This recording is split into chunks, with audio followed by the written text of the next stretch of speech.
We'll be talking about the big picture internationally, which is one marked by pervasive uncertainty. Uncertainty about growth in China, the slowdown, the impact on emerging markets which have driven world growth over the last decade. We'll be talking about not President Trump just yet, but certainly Donald Trump for the nomination, a protectionist. We'll be talking about several countries in Europe without governments. And then, finally, we'll talk about Brexit and the threat. That is the backdrop. Now, in terms of the individual measures and the numbers, well, I guarantee you, Evan, you won't even be able to remember the numbers of the forecast because they changed in a period of 3 months. Yeah. And George Osborne's got himself in a terrible tangle trying to meet his goal of a surplus, given that the forecasts have changed. Lastly, of course, we'll all remember the sugar tax, although it's 2 years off, the proposed sugar tax, and cuts in capital gains tax and relief, finally relief, for small businessmen who they need to vote against Brexit in the referendum. Right, that's so sort of Brexit backdrop. Jayne-Anne Gadhia, what do you think we'll remember about the budget? Well, I hope that we remember that we live in a thriving economy. And to me, that's something that's been missed today. You know, we've got high employment, and this budget's about driving employment. We've got wage growth. And although wage growth may have slowed slightly, we've got taxation benefits that mean that people have got more disposable income. I think the fact that oil prices have come down has given consumers greater confidence, and I think that's encouraged everyone. And I think the fact that the Chancellor has today helped the oil industry make that more level too. So I think a good, strong economy for the future. And actually, I think that this budget's built on that, and that's something that we should look at positively. And you're one of the, I don't know if it means you're a supporter, but you're on a kind of business council for the Chancellor, correct? I'm in the Prime Minister's Business Advisory Group. Exactly. And so, I mean, in a broad business sense, because actually there was a bit of a tax hit on bigger businesses, wasn't there? I mean, he obviously learnt his lesson from Google and thought, I'd better hit big business and give it to small businesses. You're not complaining about that or anything? No, I think that the tax position in terms of managing corporation tax is a wise thing to do. 1% reduction in corporation tax, I think, will mean that businesses do bring more of their profits into the UK, and that will pay for itself very easily in that way, and encourage investment into the UK. And obviously that's very important for all of us. Mariana, we have to say, an advisor to John McDonnell. You're one of his panel of 7, aren't you? We'll talk about their policy in a minute, but what did you make of this budget?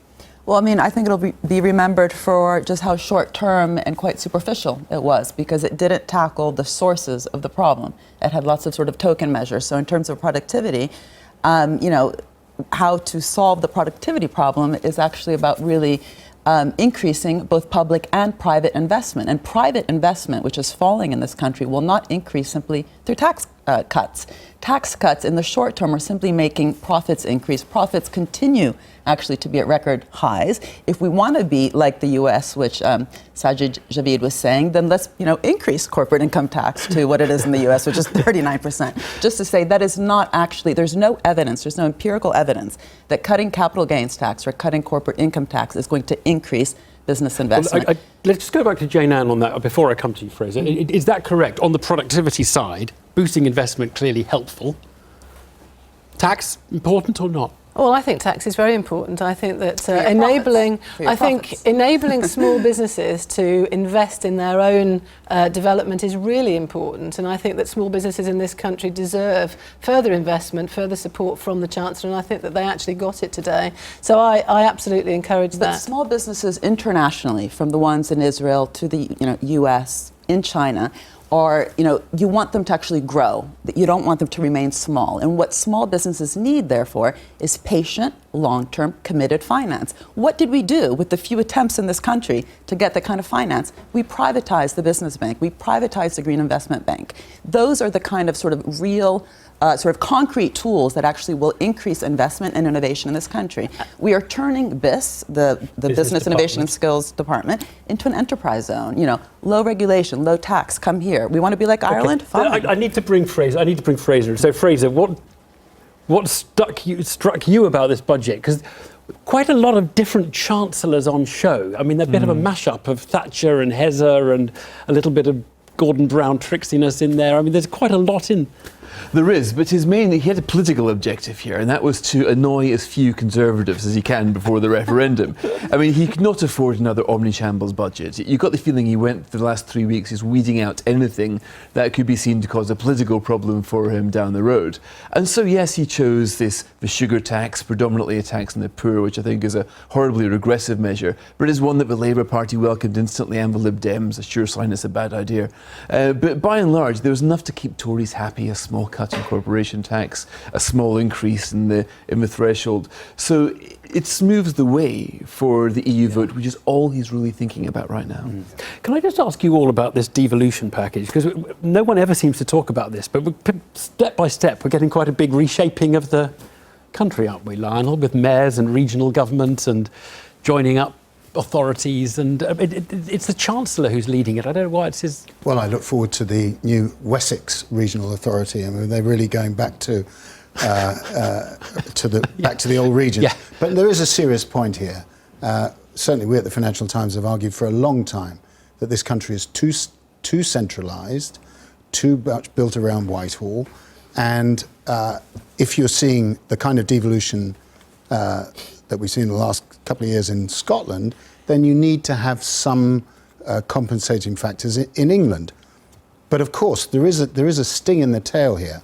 The Chancellor talked eloquently as ever about the devolution revolution, and yet here is a government that's actually really nationalising on education policy, even to the point of just dictating that everybody should study maths until they're 18 years old. But I gather late tonight that may be now receding into the distance. Right. We heard one of those constituents in Wiltshire, Fraser, talking about as being a socialist chancellor. But yeah, well, you can completely see why. I mean, can you really? Yeah, is this really a socialist chancellor? But look at all the ideas he's grave dropped from Ed Balls. I mean, you've got the £9 minimum wage that's going to destroy something from 60 to 300,000 jobs, depending on which economist you believe in. You've got the bashing of the big banks that never stops. Look at the budgets today. He tells you all of the good causes he's giving all the bank fines to draw this moral evil banks. Let's give them to the nice people. He's now talking about big business, now apparently bad. He's going to help it towards small business, good. Again, he's using a lot of language, and it does make Conservatives wonder why he bothered winning a majority if he's going to implement all of these Labour ideas. I mean, ask yourself, what in this budget couldn't really have been delivered by a Labour Chancellor? There isn't that much. By That's completely it's called wrong. the centre ground. I mean, this is an incredibly regressive budget. I mean, you know, Sugar tax, you mean, No, the income tax cuts are also redistribution benefiting from, you know, the poor to the rich through these different measures is not a socialist How are measure. your guys doing? What do you think? Is there an alternative at the moment? Absolutely, but I mean, you And have is to start Labour with the delivering? numbers. Is You know, you Labour- were is- talking to Seema about numbers. The numbers are very worrying in terms of, you know, families. We have the projection of something like 164% of household debt to disposable income. This is bringing us back to the levels of indebtedness that we had just before the crisis. And how is the Labour Party, in your view, I mean, you're an advisor to them, doing in terms of framing a good alternative, credible alternative? Well, I mean, I think this emphasis on the strategic state, which I'm, you know, happy, if you want, was informed from my entrepreneurial state. But I mean, I think that really has to be carried through systematically. It shouldn't just be used, if you want, as a token measure. So having actually an agenda which is focused on investment-led growth as opposed to consumption-led growth, which continues to be the situation here.